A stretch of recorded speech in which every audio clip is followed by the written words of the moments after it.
Salut à tous, c'est Bang chez nous, bienvenue sur cette vidéo qui aujourd'hui va parler de cette problématique assez commune de répéter les patterns, les schémas, les modèles que les parents, la société, en tout cas le système éducatif a pu à un moment ou à un autre nous proposer, nous répéter, nous suggérer et qui au bout du compte nous a été imposé. C'est normal qu'une famille, c'est normal qu'un système éduque d'une certaine façon, dans une orientation, en fonction des valeurs, des cultures, etc. Donc, derrière, on ne peut pas dire c'est une mauvaise chose, ils ont fait mal, etc. Sachant que, en fonction d'où on est, d'où on vient, nos parents ou nos éducateurs, ils ont eux-mêmes leurs valeurs et leurs croyances, et ils font avec justesse, en tout cas le plus possible, la mise en place de ce qu'ils estiment être correct pour le jeune, l'enfant, etc. Ce qui nous concerne en tant qu'humain et en tant que praticien, c'est de se dire à un moment donné, ok, mais jusqu'à quand les suggestions, on va dire éducatives, vont affecter ma vie? On sait que l'hypnose a pour objectif d'arriver dans un état d'hypersuggestibilité. Cet état s'appelle la transe, d'accord? On sait qu'on se focalise et on est plus en suggestibilité. Or, on explique souvent que avant les 6-7 ans, on n'a pas forcément un très grand facteur de jugement. Et j'avais bien aimé ce qu'avait dit Larry Hellman là-dessus. C'est pas que du jour au lendemain, on a un facteur de jugement. C'est qu'au fur et à mesure de notre progression, notre évolution, on est de plus en plus apte à juger. On le voit. Un enfant de 3 ans va pas juger de la même façon que 4 ou 5, mais il a déjà des possibilités d'être d'accord, pas d'accord, etc., etc. Donc, cette notion, elle est importante à prendre en compte parce que dans notre éducation, bien sûr qu'on ne pouvait pas jauger, on ne pouvait pas accepter ou ne pas accepter, parce que factuellement, hormis notre caractère étant clairement déterminé par ce que l'on est, fondamentalement entre guillemets, on n'a pas de possibilité de s'opposer, ne serait-ce qu'intellectuellement, à l'ensemble des suggestions et des directions qui sont proposées. Donc, les enfants, ils vivent les suggestions des parents dans un état qui se rapproche fortement de la transe, c'est-à-dire là où il y a peu ou pas de facteurs de jugement. Deuxième chose importante, l'éducation se fait au travers de la répétition qui, dans l'hypnose, est souvent nommé le seeding, saupoudrage en français, c'est-à-dire j'insère des graines et je vais tendre à les nourrir en répétant. Et plus je répète une idée, moins elle va être jugée parce qu'elle est entendue, connue. Connue, c'est pas forcément accepté, mais plus elle est là, plus c'est normal d'entendre ça. C'est d'ailleurs pour cette raison que beaucoup de personnes qui travaillent sur elle semblent toujours complètement ok, même s'il y a eu plein de dysfonctions dans le passé, vis-à-vis de l'éducation, ou en tout cas ce qu'ils ont vécu. En tout cas au début. Pourquoi? Parce que leur norme de référence, c'était ce qu'ils ont vécu. Donc, il n'y a pas de comparaison, de jugement possible. Je juge par rapport à autre chose, mais je ne peux pas juger si je n'ai pas de point de référence. Donc, à ce moment-là, je sais que l'adulte ou l'enfant qui commence à se rendre compte ou à s'interroger sur lui-même va avoir comme point de référence l'ensemble des suggestions / éducation qui a été proposé et qui a évolué, grandi. En plus de ça, aux suggestions va y avoir du vécu.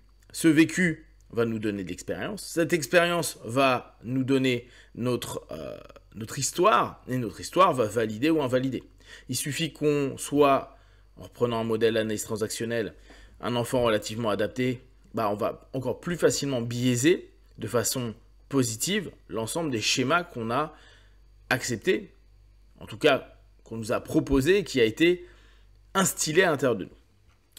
Maintenant, l'élément qui nous est peut-être primordial dans l'accompagnement, c'est qu'à un moment donné, nos partenaires ont cette histoire, ont ces valeurs, ont ses croyances, et il va falloir à un moment ou à un autre sortir de tout ça. En tout cas, sortir si ça pose problème. C'est toujours la même chose. Si vos valeurs, vos croyances, vos comportements ne posent pas de problème à votre quotidien, ou en tout cas n'amènent pas dans un état de stress spécifique, ou ne vous bloquent pas à agir dans votre quotidien, c'est cool. C'est pas pour autant que vous avez validé tout, mais c'est ok. Par contre, si vous sentez que c'est vraiment oppressant, dérangeant, qu'il y a beaucoup de questionnements, qu'il y a beaucoup de retours de votre quotidien qui ne correspondent pas à ce que vous aimeriez, là, il y a peut-être des choses à aller s'interroger. Donc, on va très souvent, au travers du questionnement, voir quels sont les modèles que vous avez mis en place. Ces modèles, pour la grande majorité, sont celles qu'on vous a suggérées. Maintenant, c'est pas parce qu'une suggestion, elle a été admise, et que bien sûr, on reste sur ce fil conducteur parce que c'est ce qu'on connaît, et vu que c'est ce qu'on connaît, c'est ce qu'on a expérimenté, et que changer, ça voudrait dire exploiter de l'énergie, déstructurer un ensemble d'éléments avec donc des nouvelles conditions qu'on ne connaît pas et qu'on ne maîtrise surtout pas, donc c'est un peu stressant, et donc ça nous demande encore plus d'énergie. Cette dynamique-là, ce cheminement-là, le choix, il est un peu difficile. C'est d'ailleurs pour cette raison que souvent on vous dit il y a des bénéfices secondaires. Pour que tu maintiennes ton pathos, ton pattern, ton malaise, ton mal-être.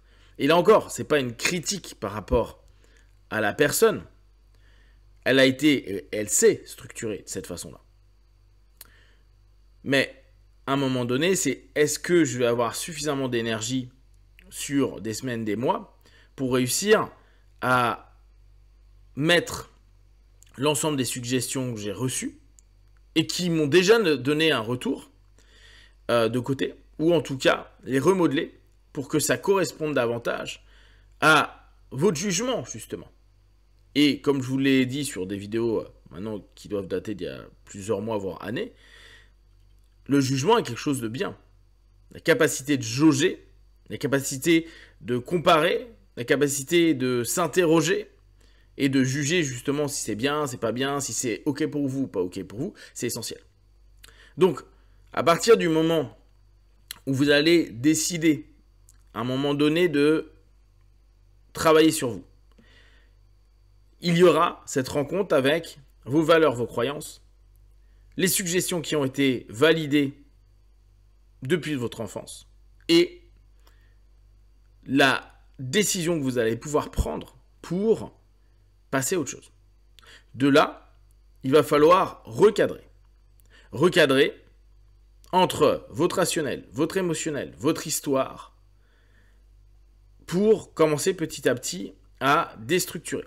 Dans un premier temps, se dire, j'arrête de répondre à cette espèce de suggestion constante, orientation qui parfois était donnée par des parents ou le système éducatif, pour retourner vers davantage d'écoute de soi. Et c'est là où, à nouveau, la recherche de ce que l'on est, ce que l'on veut faire et avoir a du sens, va être un élément premier.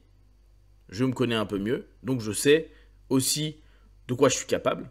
Et au travers de ça, un ensemble d'éléments qui me créent par exemple une injonction contradictoire, une injonction paradoxale, va à un moment donné pouvoir être travaillé, recadré, pour que ce ne soit plus une injonction, et qu'il y ait une décision d'aller dans un sens ou un autre, sans avoir à se sentir mal à l'aise. Tout le travail qui va être fait pendant cette phase sur la thérapie et le cheminement, c'est vraiment de se dire, ok, il y a un ensemble d'éléments qui ont pu être utiles à un moment donné, j'ai été suggéré par ça, maintenant, comme toute notion hypnotique, je peux refuser ces suggestions, même si elles ont été relativement bien inscrites, je peux les effacer et travailler sur un ensemble de suggestions, de travaux en interne pour restructurer et remettre en place un socle de suggestions initiales, de base, qui me permettra d'être plus OK avec moi. Si vous avez des questions à des remarques sur le sujet, partagez sur Facebook, YouTube, j'y répondrai le plus rapidement possible. Et comme d'habitude, de tout ce que je propose, ne prenez que ce qui est bon et juste pour vous. Testez, observez, analysez et concluez. Be one. Ciao.